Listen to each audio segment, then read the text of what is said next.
Here we have a problem about random numbers. Nowadays, when we want some random numbers, we can make a computer generate things that are close enough to random numbers that it works for us. But back in the day, people actually compiled and published long lists, even books, full of random numbers so that people could use them in various applications.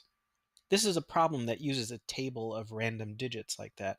It says, use the table of random digits to estimate the probability that out of 3 coin tosses, exactly 2 heads occur.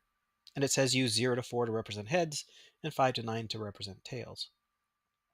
So if in this list you have an equal random chance to get the digits 0 through 9, then using 0 to 4 to represent heads and 5 to 9 to represent tails makes sense because there's 5 digits here out of the total of 10, there's 5 digits here out of the total of 10, so that's still a 50-50 chance to represent either heads or tails. So that works. But how do we figure out the probability of out of 3 coin tosses, exactly 2 will be heads? You can get a hint here from the way things are arranged. We have 3 rows of numbers. So we could think of this as 3 coin tosses, and this as 3 coin tosses, and continue on down the line. And I'm going to count these: 1, 2, 3, 4, 5, 6, 7, 8, 9, 10, 11, 12, 13, 14, 15, 16, 17, 18, 19, 20, 21, 22, 23, 24, 25, 26. So there are 26 trials here. So we can figure out a probability out of 26. And what we need to do is count the situations here in each trial where the numbers 5 to 9 happen exactly twice. So this one's got 2 tails and a head. This one's 2 tails and a head. 2 tails and a head. This one's got 2 heads. So let's put a star here. This one's also 2 heads. No, all tails.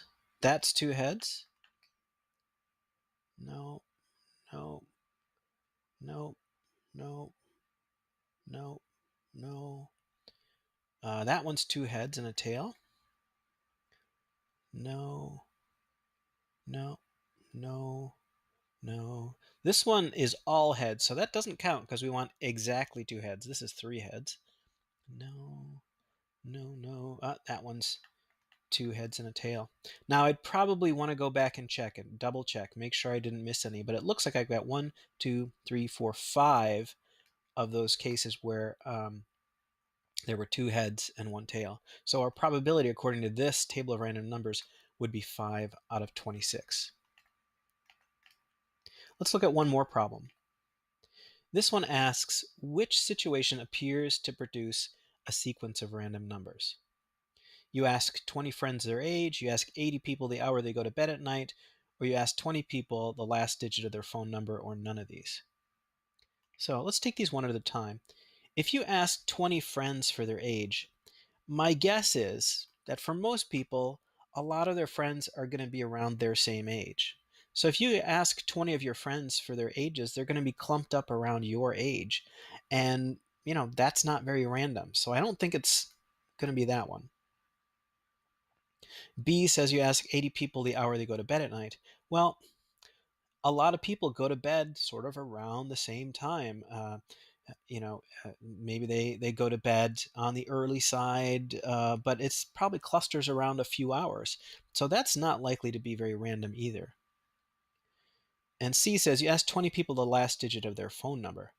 Now that seems like a possibility to give you a random sequence because the last digit of your phone number doesn't really depend on anything. It's just this number that gets assigned to you from the phone company. So I think out of all of these, this is our best bet for something that looks like a sequence of random numbers. So that is a little bit of work with random numbers.